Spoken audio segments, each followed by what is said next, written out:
He's not trying to do what everybody else is trying to do, which is have a hit and then keep pulling that handle. He doesn't care about that. He doesn't. We spent a lot of time together over the years. We've done things with each other that have, ticked each other off and made each other mad and gone through and reacted and done this like brothers. For decades, Neil Young and David Crosby were the fire and soul behind some of the most unforgettable harmonies in rock history. Together in Crosby, Stills, Nash and Young, they gave a generation its voice, singing about war, love, change, and rebellion. But behind the soaring choruses and stage smiles, something darker was brewing. A deep fracture that split them apart for years. David Crosby, the outspoken dreamer with demons he couldn't shake. Neil Young, the restless wanderer who valued silence over conflict. Fans were left wondering what really happened. Why did Neil walk away? And why didn't he ever come back? For years, Neil said nothing. Until now. At 79, Neil Young has finally broken his silence about David Crosby. And what he reveals isn't just about music. It's about betrayal, brotherhood, and a wound that never fully healed. What you're about to hear will change how you remember their story. Because sometimes, silence says more than words ever could. Before the bitterness, before the silence, there was brilliance. The late 1960s were a cultural lightning storm. And out of that came a band unlike any other. Crosby, Stills, and Nash had already made waves with their debut, but when Neil Young joined in 1969, something clicked that couldn't be explained. Suddenly, the group wasn't just great, it was legendary. Neil brought an edge, a grit that electrified their sound. David Crosby brought the ethereal. His harmonies could float above the noise of the world like a prayer. Together with Stephen Stills and Graham Nash, they became a force of nature. Their voices locked together in a way that didn't just sound good, it felt right.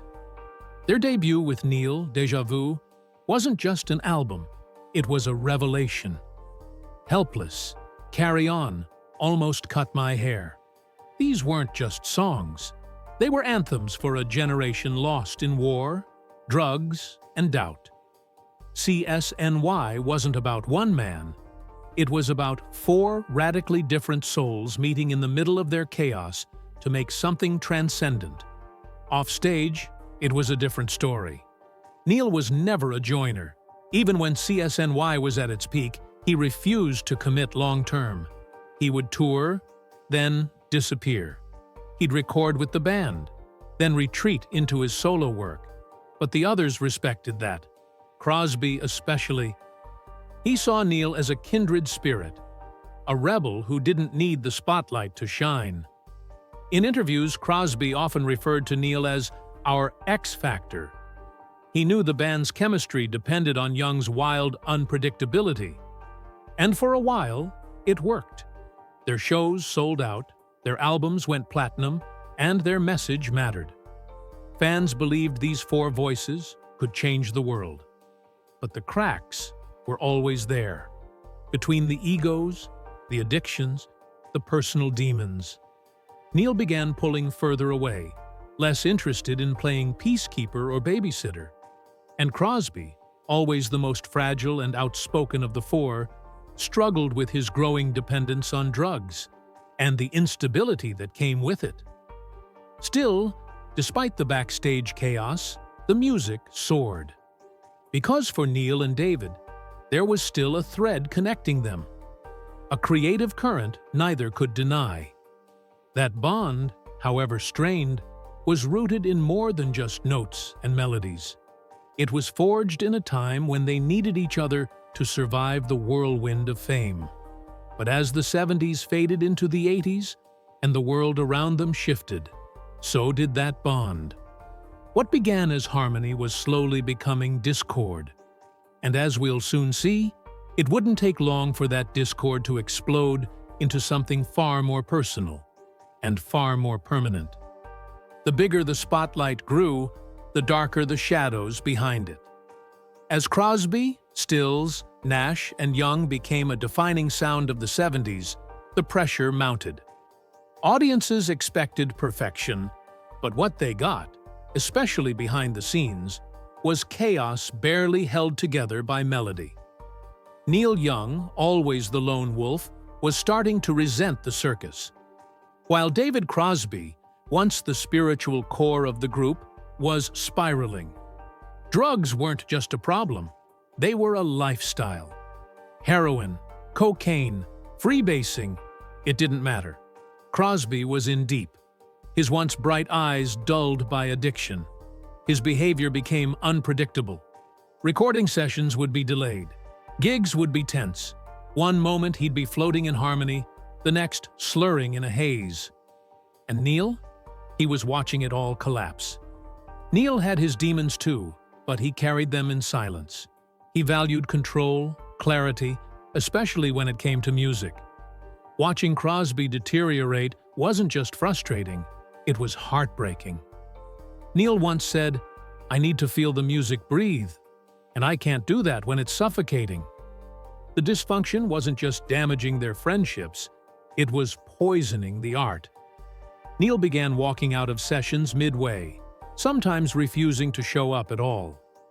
He released solo records that distanced him from the CSNY brand. Albums like Tonight's the Night and On the Beach were raw, ragged, and soaked in isolation. Neil's quiet protest against the glossy image the band had built, and Crosby, he felt abandoned. In interviews, he'd masked the hurt with humor, but it was clear he missed Neil. He missed the alchemy. "He could write one chord and break your heart," Crosby once said. "Nobody else could do that."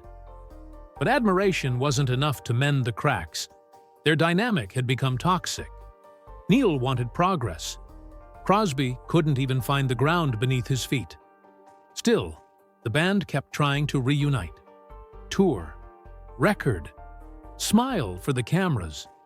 But the deeper the addiction ran, the more brittle the structure became. And Neil, no matter how loyal he'd once been, had a limit. At one point, after a disastrous tour in the mid-'80s, Neil told a close friend, "I'm done cleaning up behind him." The words were sharp, but they carried years of quiet pain. Crosby wasn't just failing as a bandmate, he was falling as a friend. And Neil, already weary of drama, was beginning to disappear for good. What neither of them realized at the time was that the next time their paths crossed, it wouldn't be because of music. It would be because of something far more personal and far harder to forgive. For years, the tension between Neil Young and David Crosby simmered beneath the surface, managed, ignored, but never resolved. They would reunite for tours, sit side by side for interviews, and even share the stage with something resembling brotherhood. But all it took was one moment, one sentence, to tear down decades of fragile peace. In 2014, David Crosby sat down for what was supposed to be a routine interview. He was asked about Neil's new relationship with actress Daryl Hannah, which had become tabloid fodder. Instead of sidestepping the question, Crosby fired a verbal grenade. He called Hannah a purely poisonous predator, accusing her of manipulating Neil. The words hit like a slap across the face, not just to Daryl, but to Neil. And Neil doesn't forget betrayal.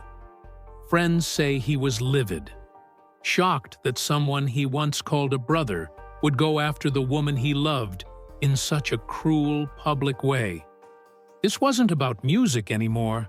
It wasn't about drugs or disagreements. It was personal, deeply personal. Neil didn't just go silent. He cut Crosby out completely. No calls, no emails, no more CSNY. When reporters asked if a reunion was possible, Neil was blunt. "It's not going to happen. Not in this lifetime." For Neil, the line had been crossed, and David knew it. In later interviews, Crosby tried to walk it back. He said the comments were stupid, that he spoke out of turn, that he was worried about Neil, not trying to insult him. But it was too late. Neil wasn't interested in apologies. He wasn't looking for explanations. The trust was broken, and Neil had no desire to rebuild it. "You don't attack the people I care about," Neil allegedly told a friend. "You just don't." For Crosby, it was a devastating blow. He'd lost more than a bandmate. He'd lost a musical soulmate, someone who understood the language of silence, who shared his love of nuance and depth in songwriting. But the damage was done. For years after that interview, the silence between them grew louder. CSNY offers came in. Big money, big tours, but Neil refused. "I won't work with him again," he said plainly. And true to his word, he never did. The music industry watched in disbelief. How could two men who once created magic together let it all go? But for Neil, it wasn't about music. It was about respect. And once that was gone, there was nothing left to save. What no one knew then was how little time was left to make things right. David Crosby was many things: brilliant, broken, bold. But above all, he was unapologetically honest. Yet after that 2014 interview, even Crosby knew he had crossed a line he couldn't uncross. The backlash was swift. Fans were stunned. Industry peers cringed. But what cut the deepest was Neil Young's complete and total silence. Crosby tried to undo the damage, not once, not twice, but repeatedly. In interviews, podcasts, even impromptu backstage conversations, he offered his regrets. "I was stupid. I shouldn't have said it. I was just worried about Neil, but I went about it all wrong," he confessed during a Howard Stern appearance. His voice cracked when he admitted, "I hurt him. I know I did. And I'd give anything to take it back." But Neil didn't respond. Not publicly, not privately. No returned phone calls, no emails, nothing. Crosby, for all his bravado, began to sound different, softer, more reflective.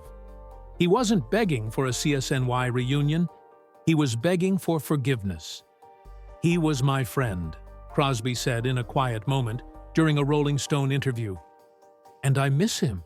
Not just the music, we always had that, but the person. Neil has a depth to him most people don't see. I saw it, and I ruined it." For fans, it was like watching a tragic play unfold in slow motion. One man pouring out remorse, the other maintaining a wall of silence. Neil's refusal to engage wasn't fueled by spite.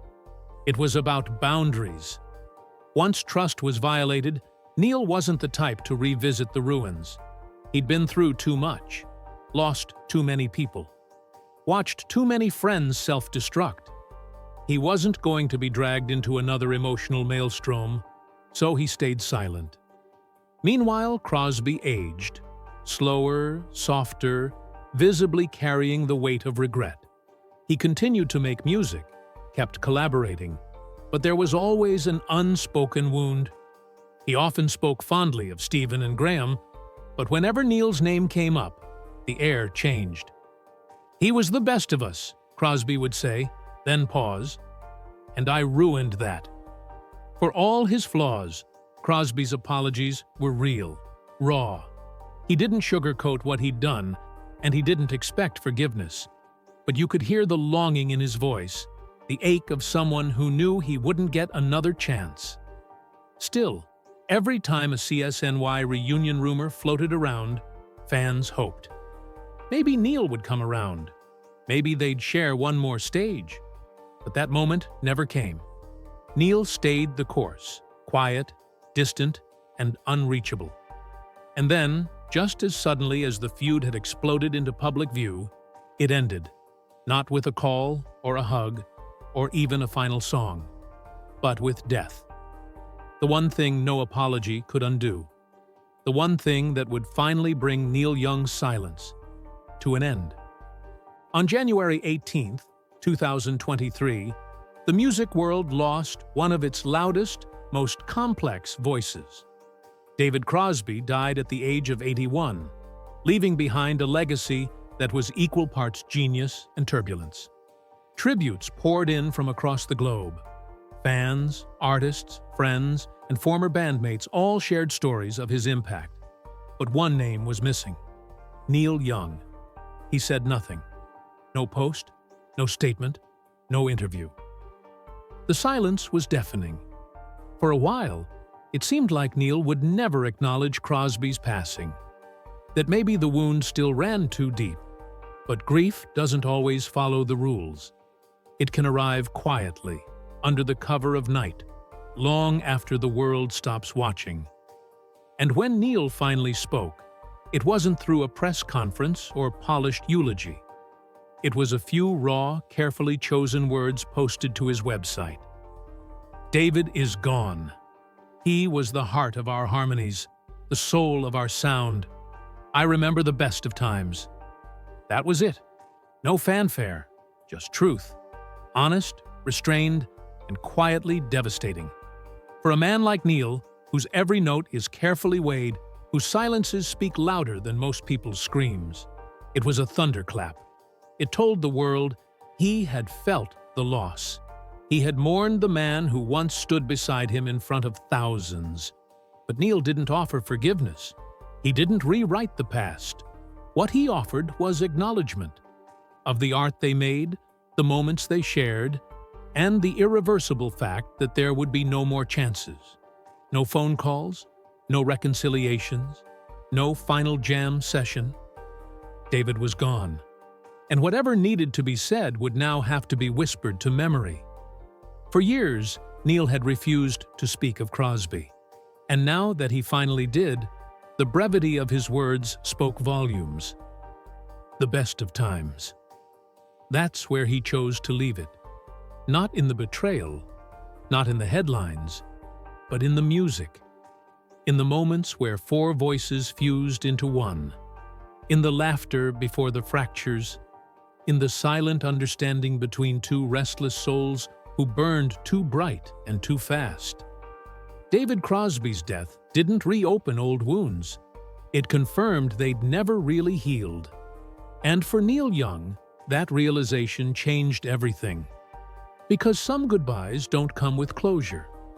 Some come with the quiet understanding that the window is closed forever, and all that remains are the echoes. In the weeks following David Crosby's death, something unexpected appeared on Neil Young's official website. A scanned, handwritten note. No typed statement, no labeled press release, just Neil's raw handwriting on lined paper. Fans stared at the jagged script, their hearts sinking as they read every word. "You were the heartbeat of our harmonies," Neil began. The letter was not polished. It was not poetic. It was real. It was Neil Young laying bare everything that had gone unsaid for years. He acknowledged the pain, the distance, the silence. "Even when we fought, your voice always found mine," he wrote. The line hit with the weight of decades. This wasn't a PR stunt. It wasn't a final album plug. It was a farewell between two souls who had once changed the world together. Neil spoke of the early days, the laughter in the studio, the magic of those first harmonies, the chaos of the road. "We didn't always get along," he admitted. "Hell, sometimes we couldn't even stand each other. But the sound we made, it was real. And you can't fake that." He didn't dodge the darkness. Neil addressed the falling out, the betrayal, and his own silence. "I was angry," he wrote, "hurt. I couldn't see past it. And by the time I did, it was too late." For a man who avoided sentimentality like the plague, the letter bled with quiet regret.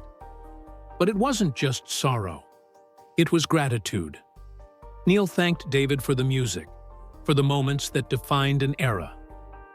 "You were my brother in sound," he wrote, "and sometimes in war." He closed the letter with a sentence that crushed anyone who ever believed in a reunion. "I wish we'd had one last song. Just one. No chords left to strum. No studio left to run to. Just silence." Neil Young had held onto his truth for years, buried it beneath layers of grief, pride, and self-preservation. But when he finally let it out, it wasn't bitter. It was broken. Honest. Human. The letter ended simply, "Goodbye, David. I still hear you." And that's what made it unforgettable. Because even after all the silence, all the hurt, and all the lost time, Neil Young was still listening.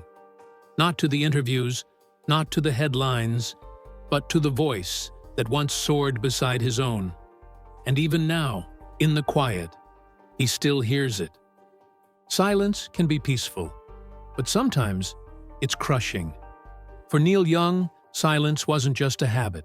It was a boundary, a defense, a way to keep the noise out and the truth in. When David Crosby betrayed that boundary with just a few careless words, Neil responded the only way he knew how. He disappeared. Not physically, not musically, but emotionally. He closed the door, locked it, and walked away. Years passed. Crosby apologized again and again, in interviews, in private messages, in subtle lyrics. But Neil never opened that door, because for Neil Young, forgiveness wasn't a performance. It wasn't a song you sing once and move on. It was sacred, and David had broken something sacred. What made it even more painful is that the silence between them wasn't always there. It had once been filled with laughter, harmonies, shared stage lights, and midnight studio sessions that lasted until dawn. Crosby had once called Neil the most unpredictable genius I've ever met. Neil, in rare moments, had called Crosby the fire that pulled our sound into orbit. Their creative relationship was volatile, yes, but it was also irreplaceable. Neil didn't harmonize with just anyone. He didn't trust just anyone. And for a while, he trusted David Crosby. That's what made the betrayal unbearable. The world saw it as band drama, rock star ego. But to Neil, it was more personal. A friend had made his private life public, had insulted someone he loved. And that kind of pain doesn't echo. It detonates. Still, Neil's silence wasn't filled with rage. It was filled with weight. He carried that decision quietly through the years. Never spoke of Crosby. Never hinted at reconciliation. He kept making music, touring, speaking out about the environment, politics, the future of sound, but never about David. Because for Neil, the past wasn't a place he visited lightly. Then came Crosby's death, and suddenly, all that weight, the silence, the regret, the unresolved ache, crashed through. Neil finally broke the silence. First, a brief statement, then a letter. Then, slowly, hints in interviews and live shows. He spoke about Crosby not with bitterness, but with exhaustion, with reflection. "We had fire, man," he said in one conversation, "and we burned hot. Too hot sometimes." He admitted he'd gone back and listened to their old recordings, not for nostalgia, but to feel what had been lost. "I hear him in those tapes," Neil said, "and I feel everything. Anger, love, sadness, all of it.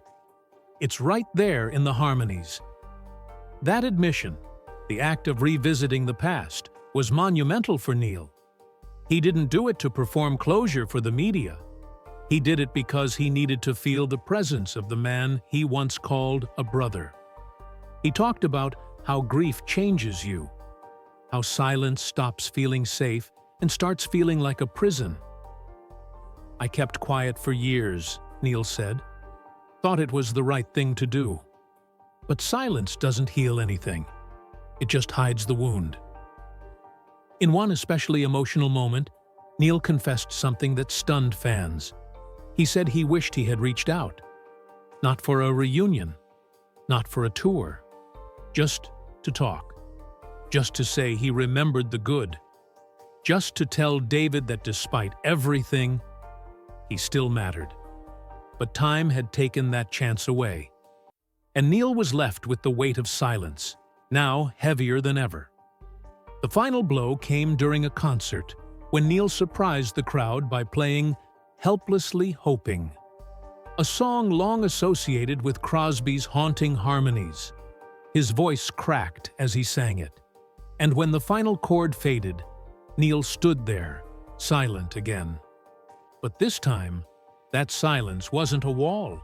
It was a tribute, a surrender, an admission that even the deepest wounds deserve light. In the end, Neil Young didn't forgive David Crosby with words. He did it by remembering him, by honoring what they created, by letting the silence finally speak. And what it said was everything. What happens when two legends build a legacy together, only to watch it fracture under the weight of ego, pain, and time?